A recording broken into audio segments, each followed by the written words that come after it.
It's just a little purpley, so it isn't as great, but whatever. I'm purple today. Isn't that exciting? It looks like black up there. Yeah, I know. All right. Okay, good morning, everybody. Are you guys ready? You guys ready to go? Good. Good. So we're going to start a new quilt today called Moondance. And the quilt is actually hung back here. And this is based on a 12-inch finished block. And you'll get into that today.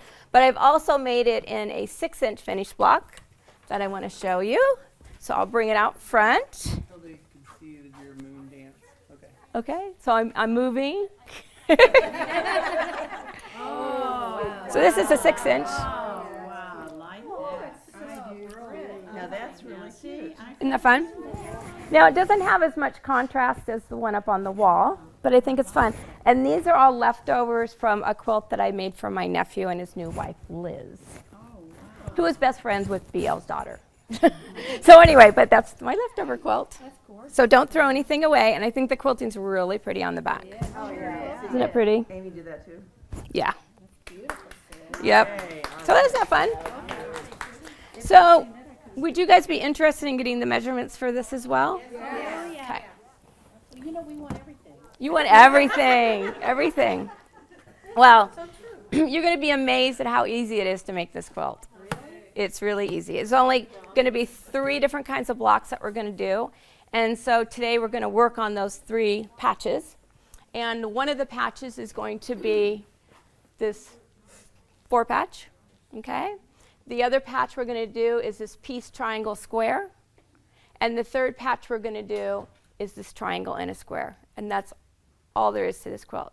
I decided not to put any geese in it, just to give you guys a break. Thank you. We appreciate that. So anyway, so you guys all got your pattern? So the first thing that I recommend that you do is that you take it to your sewing machine and you stitch down this fold. Yes. It will save you going, what page am I on? Yeah, I started doing that. I go, well, that was smart to do that. Yeah, so anyway. Okay, so let's open it up. And we're going to start on page 3. Okay, and we're going to make our 4 patches. So all I did was I cut a variety. I'm sorry that I'm hoarse today. I hope I'm not getting sick. I feel like I'm really hot today too. I feel like I'm red and hot. Do I look red and hot? Yes. I'm sorry. I won't get too close or kiss any of you today. Okay, so what I'm going to do is I'm just going to put a variety of patches together. So I'm kind of, the one that I'm currently making is kind of wild fabrics that I got at QuiltCon. And I just think it's going to be really fun. So I'm just going to pair up a blue with an orange and kind of a yellowy with another kind of blue. Okay? So I'm just going to sew a 1/4 inch down and pair them together. Again, I'm using a scant 1/4 inch foot. And I'm doing 15 stitches to the inch. And also, if you have a computerized sewing machine, you put it at 2.0. Okay? So that's just our settings for the day. I'm sewing. Okay, this will make me feel much better really fast, right? Don't you ever, when you go home and you feel like you had a stressed day and you just go to sew, how much better you feel? And don't try to listen to the news. It'll drive you insane. That's right. It'll just make you nervous. Well, my husband's been on this Western kick. So as I come home, it's like rawhides on. So, okay. I guess it's better than hearing about the news. So how did you get from all the 9 fat quarters to what you're working on now? Is that this came from the fat? I had you cut 2.5 inch strips from each fat quarter. Yes. And these are just pieces of those 2.5 inch strips. And then when you have 9 of them, you have 9 different colors. I have 9 different ones, and then I have an additional one that's going to be your accent. And for that, and I didn't, what I sent you out didn't have that accent because I kind of wanted you to see what's going to happen in the quilt. So my accent in this quilt is this blue. Just pop the color just a wee bit. So the one you're making now, it's like a scrap. It's going to be scrappy. I'll be curious to see how it turns out. Yeah. Hey, Sue, I have a question. Mm-hmm.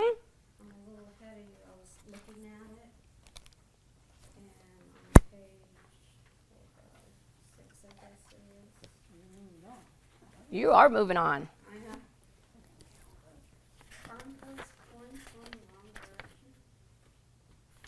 Hmm?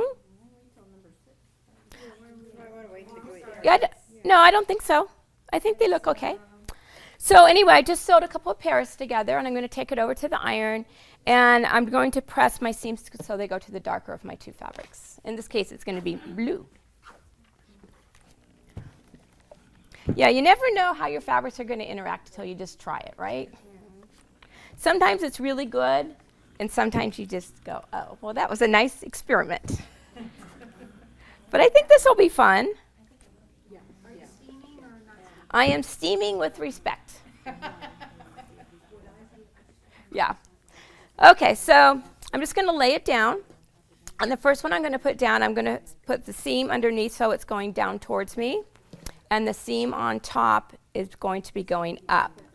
And when you do that, your seams are going to lock together, right? Okay, so out of each one, I'm going to cut two 2.5-inch pieces. Make sure that you start your project with a fresh blade. Your mat will really be happy if you do that. Okay, so I'm going to cut one and then cut the other. All right, so I have two of them.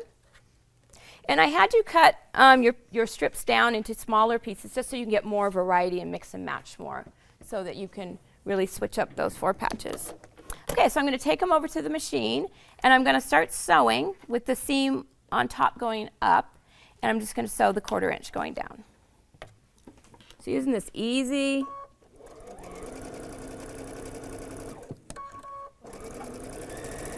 And you're actually going to make 20 of these, but in the end, we're only going to put 15 in the front of the quilt. We're going to have a little lesson next time on piecing your back. But I just want you to have the variety, you know, because you're going to kind of lay it out. Have you guys all using your little jumper fabric? Yes.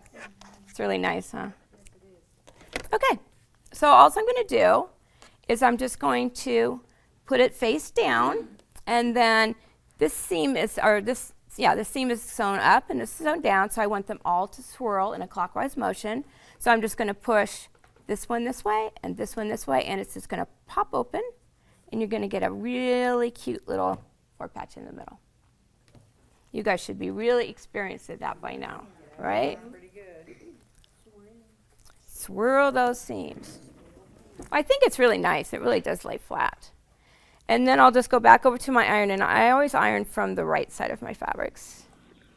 You can just turn it over, and I'm just kind of going around. See how I'm doing it? Just making sure I don't have any little pleats. All right. That's as hard as the 4 patches are. We like that. We like those, right? This is really good, isn't it?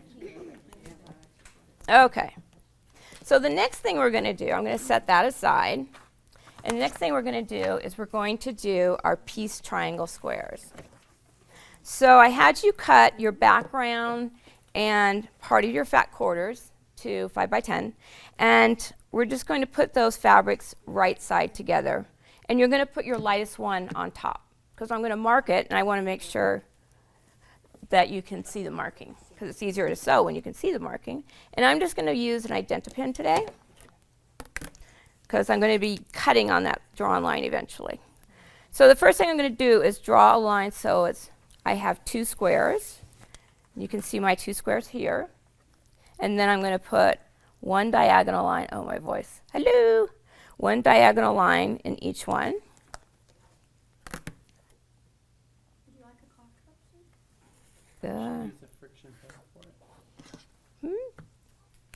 I only use friction pins on if I'm going to be sewing on the line. I use an identipin when I sew 1/4 inch from the line. I know, but it'll disappear. It'll disappear. Well, mine's going to be permanent, quite permanent today. And then if you have white, it could show. It could. Alrighty, so what I'm going to do is I'm going to start a 1/4 inch, but I'm going to sew this here to this point on this line and pivot, and then I'm going to sew down the other side, and then come around and sew the outside. It seems to lay flatter. If you sew this outside one first, it kind of bunches up in the middle. So I kind of go in that direction. Are you guys noticing I'm sewing an orange thread today?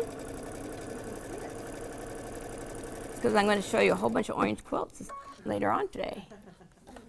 I'm actually going into Pigeon Forge next week. And if you've ever been to Tennessee, you'd know that the university there has, it's orange, it's bright orange. And I'm displaying all these orange quilts. So since I was bringing them in, I thought, oh, you guys might want to see them. I was telling Orion, I said, if something ever happens to me, make sure they don't get split up. I want them to go as a collection. Okay, so I got to the end, and I'm just going to turn around and go the other way.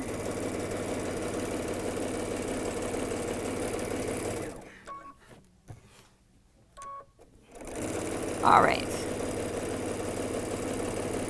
See, this is going to go really fast for you today, isn't it? We hope. I'm confident you will do that.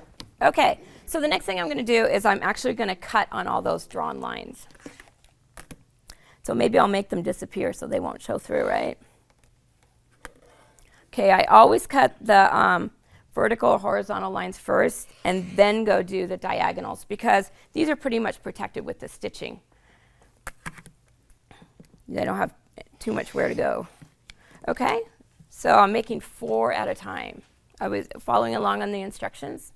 We're at the top of page 7. Okay, so now I'm going to take it over, and there's a couple ways you can choose to do this. And one of the ways is that before you press it open, you can take your triangle square up ruler, and I'm going to be squaring this up to 4.5. So I love this new 4.5 triangle square up ruler. And what you can do, you can actually put the 4.5-inch line directly on your stitching lines and then just sliver trim your excess. You won't have very much left. Okay. And then you can go back, and if you're really brave with a rotary cutter, you're going to cut those little tips off. It's kind of scary for me to do this, but I decided to try it. Okay.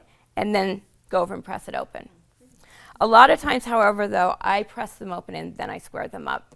Because sometimes in this little fold, you use up some of the fabric, and it might not be as big as you expected once it's folded open. So, but you can do it either way. This patch is big enough, you can probably get by with it. So let me press. If you do press it open before you trim it up, you do have to do, it's a little bit an extra step in it because you have to turn it around, and I'll show you what I'm talking about. So I'm just going to put my 4.5-inch line right on that seam line and sliver trim. Okay, and then I should have had a rotating mat today, shouldn't I? That would have been great. Okay, so I cut one side, and then I'm going to go back and cut the other side. And you can use Invisigrip on your ruler, and it will help it from sliding. I was going to put some on today, but then I remember it kind of glares in the camera. So I don't, but I prefer to have it. So see how it goes? Okay, so that's all it is to that. And you're going to make 36 of those. Yeah. Hey, it's nothing like all those geese you made, right? Yeah. This is a piece of cake. Mm-hmm. 54. I was close. I had to make 2 extra ones and 30 background pieces. All right, so this is your final patch that we're going to be working on today. And it's the triangle in a square ruler. And we have these rulers. It comes in 2 parts. We're going to be using this triangle one to cut our 5-inch strips that we cut out of our fat quarters. And then we're going to be using the second part of the ruler, which is our square up part of the ruler. Okay, so make sure that you have both of these in your arsenal. Okay, I did put it on your supply list. I hope you remembered it. I know I put some out if you needed to get one. So, but I love this ruler. So I cut probably 4 layers at a time, but for today's purpose, I'm just going to do 2 layers. And all you do is you're just going to take your triangle, and can you see? Let me put it back on can you see at the top? There's this flat part. If you don't cut your strip exactly 5 inches wide, it's okay. We're going to square it up. But what's really important here is that you have the flat part of this ruler right at the edge of your fabric. Don't have it too far up. It's going to make that tip too wide. So you want it just right on there. And if it's not, if you don't line up perfectly on the bottom, not to worry, okay? You got to know when you're supposed to worry, right? And when you don't care. Yeah. Okay, so I'm just going to go down 2 sides. And then once that's cut, I'll just pick up my ruler and I'll go to the other side. Again, I'm making sure that that flat is right against the edge of my strip.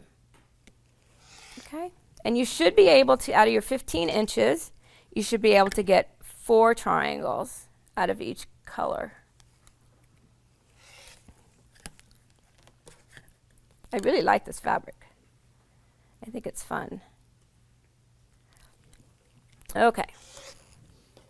We'll have to save these. We'll think of something to do with these later. It'll go on the back somewhere, right? Okay, so that's what we do for our triangles. And now we need to cut our background. Now when you have your background, there's a selvage side and there's a fold side.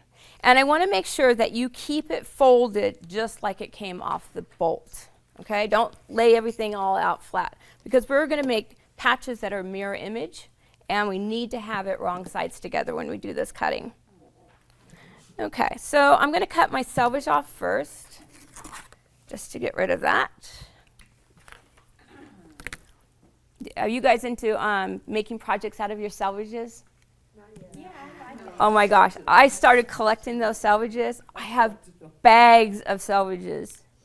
It's crazy. That's Sandy Thompson's. Yes. And I'm just going to cut 3 inches over, every 3 inches. And I'm cutting these into pairs. Okay? So that's what you're going to do. Okay? And you need to cut a total of 18 pairs. And I think I put that in your pattern. I remember that little. Okay? So each one of these little rectangles here, we're going to cut on one diagonal. Now, I'm right-handed, so typically I'll cut this way. But if you're left-handed, you can cut that way. It doesn't matter which diagonal you cut on, but just make sure you just cut on one diagonal. The same one. I mean, you can switch back. It doesn't matter, but just one diagonal. Okay? And try and keep as close as you can of going from that corner to that corner. Okay? Okay, so you can just pile them. They're all going to look like they're the same. But I have a little print on my fabric, and I'm going to pile these so they're all right side up. So remember the top one was right side up, and the one underneath was wrong side up. So I'm going to put that right side up as well.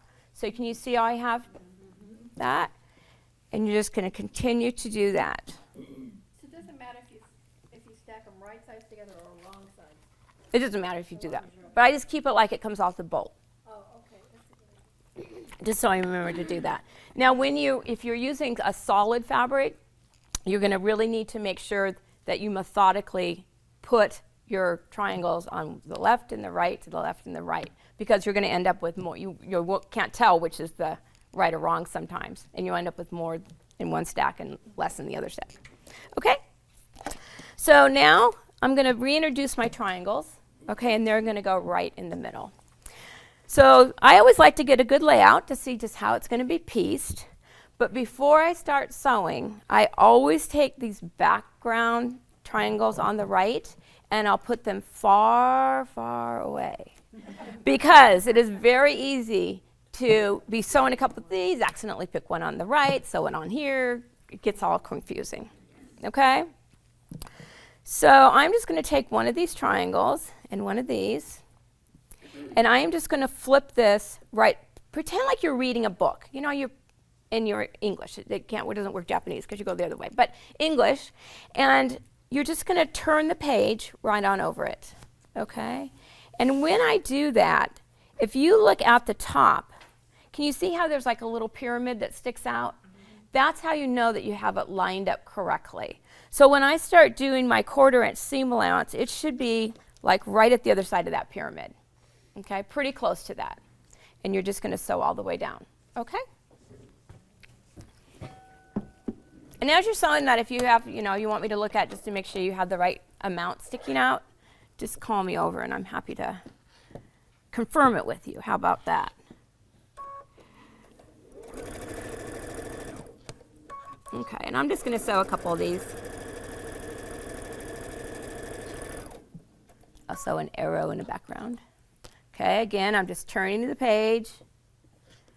Just lining up. You're going to have a big tip that hangs out the other side, so don't worry about that. It's always better to have more than enough fabric, right? Instead of not enough fabric. It's really hard to weave that fabric back on. Yeah, before I started quilting, I was a weaver. I did 4 harness weaving, and then I discovered quilting, so that was the end of that hobby. But there's quite a few people that were weavers. Orion's Aunt Judy was a weaver before she started quilting, and she had a big loom. I don't know what happened to her loom, but anyway, I am just going to press it so it goes towards my background. It's going to go away from the center triangle. Okay. On display at the mechanized tractor museum. Oh, up in Vista? That's cool. Yeah, I used to do. There used to be a thing called I did 4 harness, but I also did triangular weaving, where it was like a big wooden triangle. I had a bunch of nails. Somebody made them, I'm sure. And I used to weave scarves and at the Steam Engine Museum. Okay, so there we go. Those are done. So those round ones on the right that we put far, far away, we're going to bring those back. I really speak from experience on that. I mean, I have unsewed those things. I mean, sometimes I'll put them on a different table. Okay, so what I'm going to do the same thing about turning the page, okay? So I finished reading that, so now I'm just going to turn this and put this right sides together. And I am lining up that little tip right at the top, okay? You don't cut that off because you're going to use it as a reference. And just make sure that you have it lined up, your raw edges are good, and you're going to have another big tip hanging out the bottom. See, this is pretty easy, huh? This is the same patch that I used in Tennessee Waltz and in the fish quilt, and I like this patch.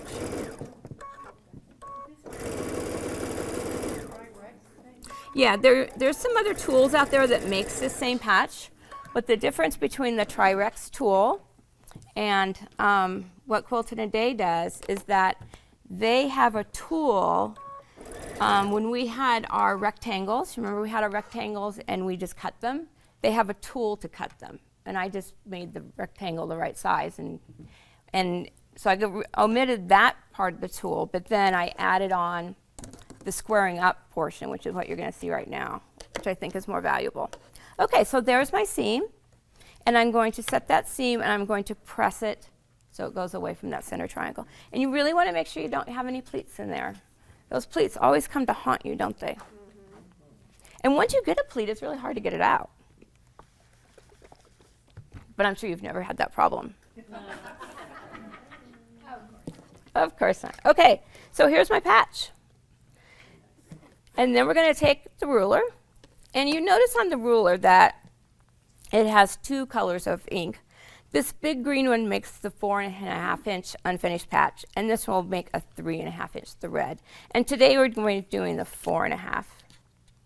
So I'm going to put the green right on my seam. Okay, so that looks pretty good, right? Mm-hmm. And I'm just going to square it up on all 4 sides.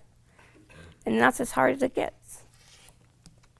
And you're going to make 36 of these as well. I need a rotating mat. Mm-hmm. Where could you get one of those? Yeah. Oh, Ryan, do we have those? Yeah. I think it would be better just to use the Olfa small 8-inch mat. You want me to go get one? Sure. We'll check it out. Where are you going to go next? Oh, I'm just going to show them this patch. I'm just about done. You're going to make 36 of these. Okay?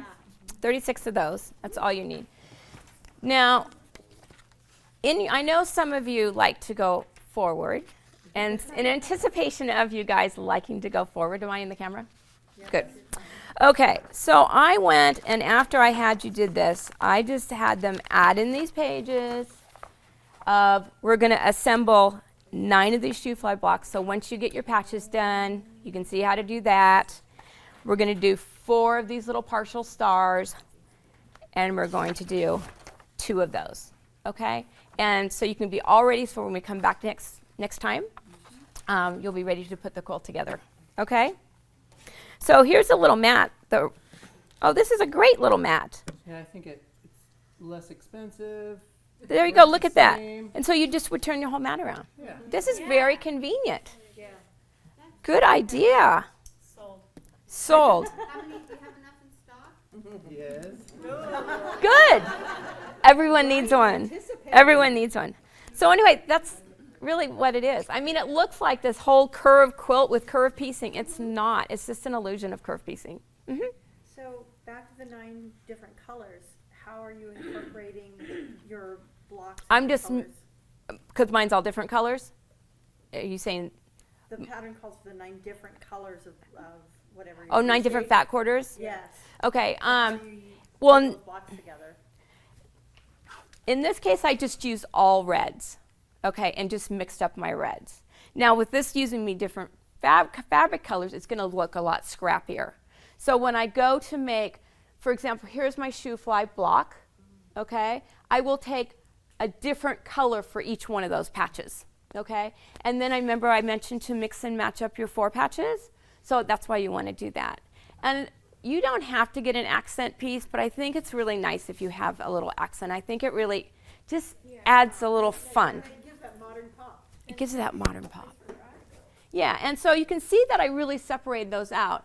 I put this little pop in 3 of the 9 patches, and then you can see there's a piece triangle square over there, and down here, and unfortunately you can't see it, but at the very bottom, there is one of your triangle and squares. Just not much, just a little bit. That's all it needs. And I wish I had a picture of my nephew's quilt.